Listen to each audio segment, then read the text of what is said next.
Who goes there? Hello, hello, hello, hello. How's everybody doing today? Thank you for jumping on. So glad you took the time out of your beautiful. Hello to you, beautiful. Thank you for jumping on. I wanted to use this time this morning because I knew after the week that I had last week, there was just so many things on my mind, and I know that there are tons of us still dealing with the abusive ex. And so I wanted to share a little bit of my experiences, and nobody's fighting. Okay. About dealing with that. And for those of you, if this is your first time on, I'm Marjorie Phoenix. I'm the author of the book, Who the Hell Do You Think You Are? And I'm also the founder of the Forgotten Women Project. And my book is about going from an upper middle class stay-at-home mom to becoming homeless and penniless in 24 hours.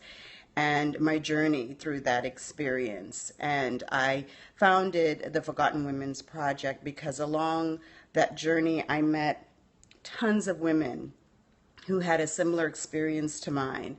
And after they had left the abusive relationship or marriage, they were still dealing with the residual effects of it, but they were also still dealing with the abusive ex. And for those of us that have gone through any sort of a divorce with someone that's abusive, we know that it just doesn't end there.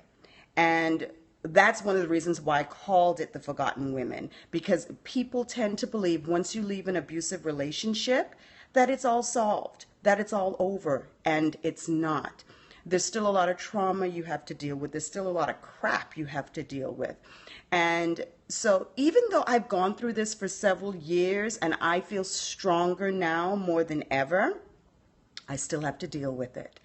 And so, and I know that there are women that are still having to deal with that crap too. So I just wanted to come on and just sort of have a conversation about that today. And, you know, what that looks like as you are trying to gain strength, as you're trying to become empowered, as you're trying to grow in this journey and learn from it.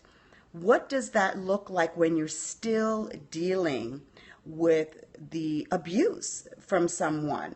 And this is why I talk about the philosophy of self-love, self-care, and self-healing, and developing these practices into your life during that time, because it's so critical. You know, in life, we're going to have things that are going to happen to us. We're going to have bad things. There's going to be loss. There's going to be death. There's going to be, you know, tough times. And we do have to be able to adjust, right? But when you're dealing with something like abuse, something that's not just life happening to you, but it's the way someone is treating you, it's different. You just want that person to stop. You just want that to stop. You want others to understand as well what you're going through. And I think the hardest thing for us, for those of us that have gone through this, is that we don't feel understood and we really don't feel listened to. One of the biggest things you look for when you're dealing with an abuser is you're looking to be protected from that. And the failings that I've seen from the legal system is that they don't protect very well when it comes to abuse.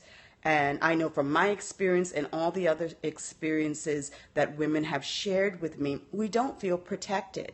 And and those of us that have not been sort of physically abused, but it's the emotional and the psychological, the verbal, the bullying, all of those things that are in that power and control wheel that has been put together by the National Domestic Abuse Coalition.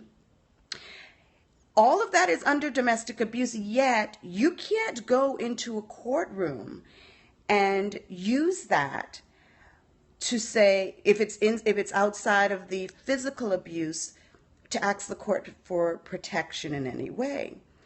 And so you're left to defend yourself. You're left to defend yourself. And a lot of times we don't know how, we don't feel equipped. And when we try to, we're worn out and feel beaten down by it, right? And so that was one of the weeks that I had last week. It was a compounding of one sort of episode after another, just sort of, one day after the next. And it comes to a point where I feel like I don't ever try to tell women what to do. I don't try to tell people what to do because everyone's situation is different. But I know for me, I had to find that strength, the strength that I am trying to make available to women through the Forgotten Women Project, the empowerment. I had to dig deep and find that so that I could fight back. Now, when I say fight back, meaning that I had to understand and really talk to myself, okay, what is your right as a human being? What is your right as a mother to this child you share with this person? Right? Just looking at that and knowing from that I had the right to stand my ground and not be afraid of the repercussions of threats and bullying and manipulation. And yes, I had to deal with the fear. And yes, I had to deal with the anxiety of that. I wish there was another way that I could hold this. Yes, I had to deal with all of that. But I survived. And I knew that if I did not stand up, if I didn't put my foot down, this would continue to happen even more and more. Now, it's going to keep happening because he is who he is. And you know your ex. Those of you that deal with an abusive person, you know your ex, you know exactly how that person is. And so they're predictable. They really are. So the fact for me isn't what is he going to do next? Because that was the fear that I was fueled on for the longest. It's not about what is he going to do next. It's how are you going to handle it next time? What is going to be your response? That is important here because the number one priority is you. And even though I know a lot of times we say, well, you've got to put the child first. Yes, the child is first. But listen, you're not going to be any good to that child if you aren't in your right mind, if you aren't balanced, if you aren't strong. And that is really what that child needs. That child or those children need to know one of their parents is the one that's being strong, that's holding things up, that's solid, that's, that's there. And they don't have to worry about that. And believe me, these children are not, they know what's going on. And as they grow up, they will put the pieces together. We don't have to tell them anything. What we have to do is be the proper role model in a situation like this. And what we have to do is practice that self-love and that self-care during that time. So when I reached a really, sort of a breaking point where I'm picking up the phone and I'm calling and talking to people, I hang up the phone and I'm feeling like I must sound crazy. But this is what, trauma from this kind of abuse can do. You start to feel crazy yourself. You start to believe some of the things that are being directed to you.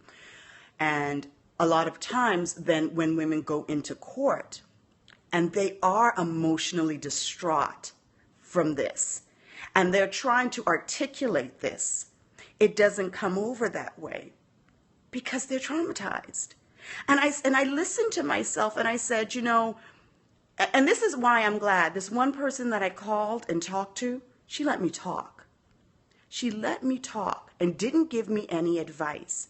And I'm grateful Um, and, you know, and I'm grateful for that because it gave me the opportunity to listen to myself and really sit down and be self-reflective about what I was saying and how all of that was affecting me.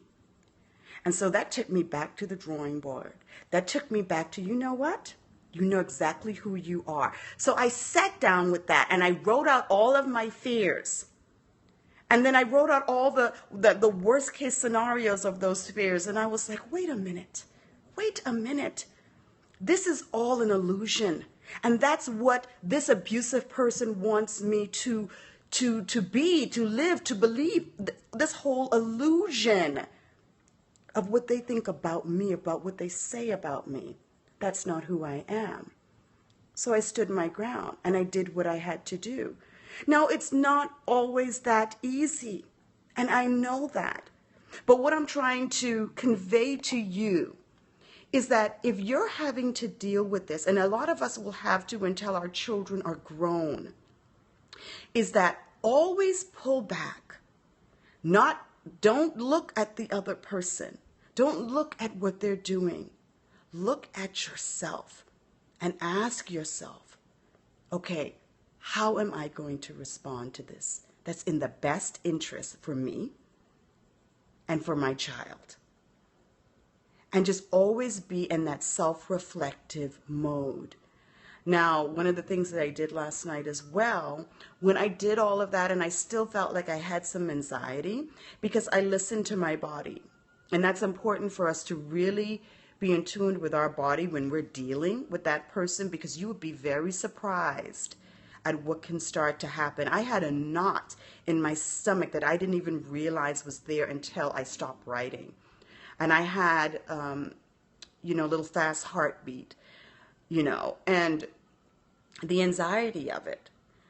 And so I took out my mandalas coloring book and I took out my coloring pencils and I sat with that for a while and then, got ready for bed. But everyone's going to find the thing that's going to work for them. And I just want you to think about that as you're dealing with that person in your life. They're not going to change. Yeah, pray for them all you want. But that doesn't mean they're going to change. What really has to happen here is for you to be the one to dig deep.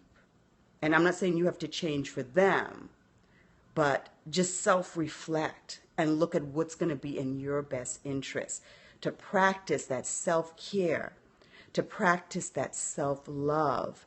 And in the process, you will see the self-healing come about. You will see the growth come about. You'll see the strength come about. So after a series of years now, I say about 3 or 4 years, I am stronger. I am a lot stronger, and I think I handle things at a faster pace now, but it still affects me. And I think anytime someone attacks you in any sort of way, it's going to affect you because we're human. So anyway, I just wanted to share that with you guys this morning. And, this is why I put the nonprofit together, and this is why I do what I do. Next month, I'm going to be getting together with a small group of women for a retreat here in Florida called the New Beginnings Retreat. And this is where women like myself, we come together and we practice self-love, self-care, self-healing, how to develop those practices into your life. And just really focus on us to gain the tools and the understanding that we need. So when we go back home and still having to deal with that abusive person, we feel better equipped for it. And there's nothing more important that I can tell you for us than to have a community, to feel like you have a place that you can go to, people who understand your pain, people who understand your experience. There is nothing like that. This is why this work is so important to me. So, thank you. Thank you for jumping on today. Thank you for hearing me out. And if you know anyone that's going through some sort of abuse in their life and dealing with that, please, share my scopes with them. They can go to my website, marjoriephoenix.com, and you can find me anywhere on social media as Marjorie Phoenix. And so again, thank you for sharing space with me and time. And as I always say at the end of my live streams, go out and change the world. Okay? Bye-bye.